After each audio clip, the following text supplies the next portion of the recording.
Welcome to my channel, my dear friends and viewers. Today's topic is also related to mental health and is called ADHD, Attention Deficit Hyperactivity Disorder. It is a significant and prevalent neurodevelopmental condition in Australia, impacting individuals, families, and our broader community. Australia New Zealand Journal of Psychiatry, May 30, 2023, reports that over 800,000 Australians live with ADHD, with a national prevalence of around 6 to 7% in children and adolescents and approximately 2.5% in adults. Beyond personal challenges of inattention, hyperactivity, and impulsivity, ADHD carries a substantial economic burden linked to increased healthcare costs, educational challenges, and reduced workforce productivity. Understanding its complex causes and the latest advancement in management is therefore not just a clinical concern but a national priority for fostering a more inclusive and productive society. So let's begin today's journey. Understanding ADHD more than just a behavior. Core neurodevelopmental disorder ADHD is a clinically recognized neurodevelopmental disorder characterized by a persistent pattern of inattention and or hyperactivity impulsivity. Diagnostic criteria for a diagnosis symptoms must be developmentally inappropriate, present before age 12, occur in two or more settings, for example, home and school, and significantly impair social, academic, or occupational functioning. Third is high comorbidity.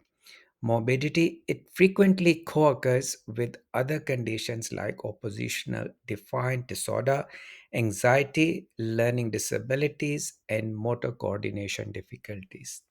Lifespan impact, while often identified in childhood, ADHD frequently persists into adulthood, affecting education, career, and interpersonal relationship. The genetic foundations of ADHD. Strong heritable component. Twin and family studies show ADHD has a high heritability estimate, often cited between 60 to 90%, meaning genetic plays a major role. Complex polygenic inheritance, it is not caused by a single ADHD gene, but by the combined effect of many common genes, each with a very small individual effect. Chromosomal anomalies and CNVs, rare large chromosomal deletion or duplication, are found at a higher rate in individuals with ADHD, increasing susceptibility. Linked genetic syndrome, ADHD like symptoms are common in non genetic disorders like Fragile X, tub- tuberous sclerosis, and 22q11.2 deletion syndrome. The genetic basis of ADHD is complex and multifaceted. They, the high heritability from twin studies tell us that genetics are the primary factor, but it is not a simple Mendelian inheritance. Think of it as a cumulative risk. An individual may inherit hundreds of common genetic variants that together create a neurobiological liability. On top of this, we have the contribution of rare, larger scale structural change in chromosomes known as a copy number variant of CNVs.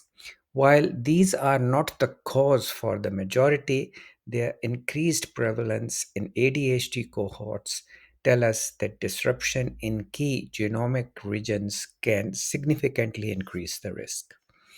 Furthermore, ADHD is a common feature of many distinct neurogenetic syndromes, suggesting that various genetic insults can converge on similar brain circuits, ultimately manifesting in the symptoms we recognize as ADHD. Environmental risk factors and interaction. Prenatal exposure. Maternal smoking and alcohol use during pregnancy are consistently associated with an increased risk of ADHD in offspring. Prenatal factors, complications during birth, very low birth weight, and prematurity are also recognized risk factors. Postnatal environment, early extreme social deprivation, and exposure to certain environmental toxins have been implicated. Gene environment interplay, a risk is often highest when genetic predisposition combines with environmental insults. While genetic loads the guns, so to speak, environment can often pull the trigger. It's important to note that these environmental factors are not deterministic but represent statistical increase in risk. For example, prenatal nicotine exposure is thought to affect developing nicotine receptors in in the foetal brain, which in turn modulate dopamine pathways, a key system implicated in ADHD. However, untangling correlation from causation is difficult. A mother who smokes may also have ADHD herself, introducing a genetic confound. This is where the concept of gene environment interplay is vital. A child with specific genetic makeup might be more vulnerable to the adverse effect of a particular environmental risk. This complex dance between inherited factors and the life experience shapes the final neurodevelopmental outcome, moving us away from simplistic cause and effect model. The ADHD brain. Structural difference. Brain imaging reveals that individuals with ADHD tend to have slightly smaller total brain volume, with specific reductions in the prefrontal cortex, basal ganglia, and cerebellum. Delayed maturation, the brain's cortex matures in a normal pattern, but at a delay of roughly 2 to 3 years in key regions governing attention and impulse control. Altered neural network, there is evidence of reduced connectivity in white matter tracts, which are the information highways linking critical brain areas. Neurochemical deregulations, dysfunctional in the dopamine and neura, norepinephrine system is central to current pathophysiological model, affecting motivational reward and executive function. Established treatment, first line pharmacotherapy, stimulant medications are the most effective, working primarily by increasing dopamine and norepinephrine availability in key brain circuits. Non stimulant options, medications like automextine and guanfacine targets norepinephrine and other systems, offering alternatives for those who do not tolerate stimulants. Behavioral and psychosocial interventions, parents' management training, cognitive behavioral therapy, and school based accommodations are crucial components. Comprehensive plan is key. Best practices involve combining medication with behavioral, educational, and psychosocial support to address the full scope of impairment. Treatment for ADHD is most effective when it is multimodal. Stimulant medications are not sedative. They work by enhancing the very neurotransmitter system we know are underactive, thereby improving the brain's ability to signal for focus and control. They are among the most effective treatment in all of psychiatry. However, medication alone is often insufficient. This is why behavioral interventions come in. These therapies don't cure the core symptoms but provide individuals and their families with practical strategies to manage the daily challenges. Organizational skills, coping with frustration, and improving social interactions. School accommodations like extra time on tests or preferential seating are also vital. The goal of a comprehensive plan is to use medication to create a window of opportunity where the individuals can more effectively learn and apply the skills taught in therapy, leading to lasting functional improvement. Breakthrough in the treatment. Drug repurposing.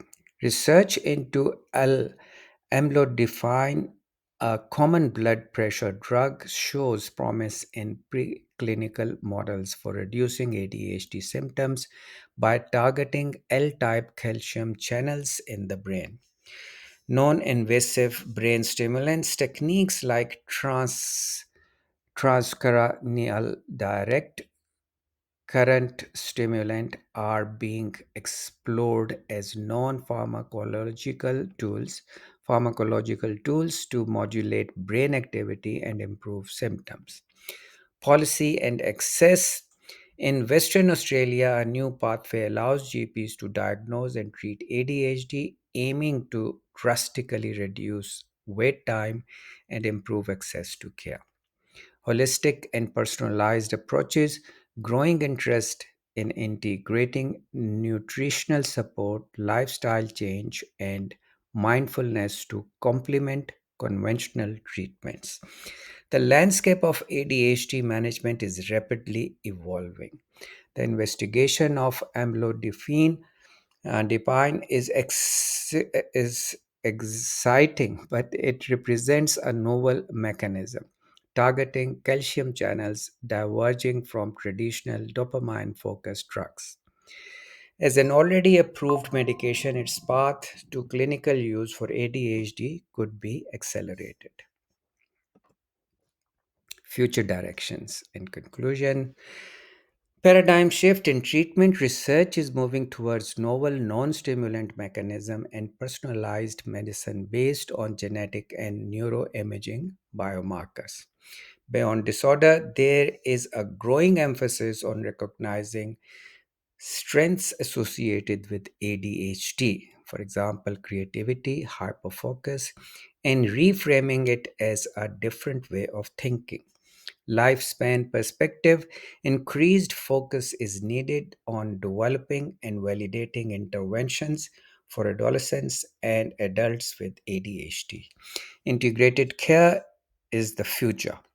The most effective models will combine advanced pharmacology, neuromodulation, psychosocial support, and system level policy changes.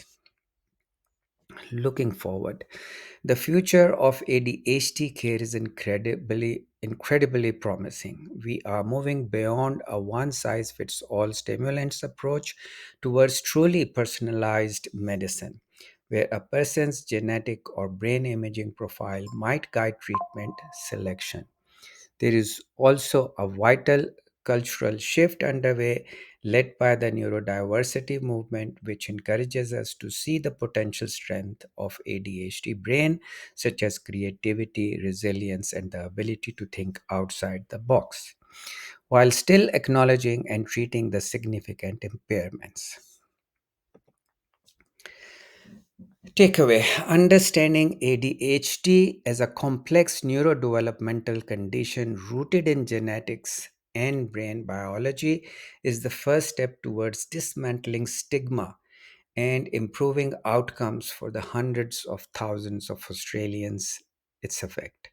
From established multimodal treatment to exciting breakthrough in drug repurposing and brain stimulation, the field is advancing rapidly.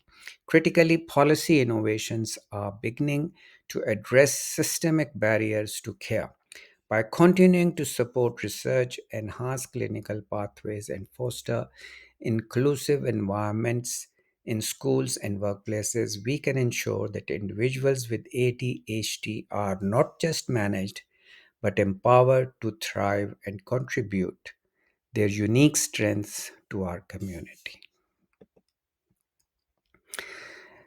For those interested in delving deeper, this slide provides a curated list of key sources. The paper by Curotolo et al.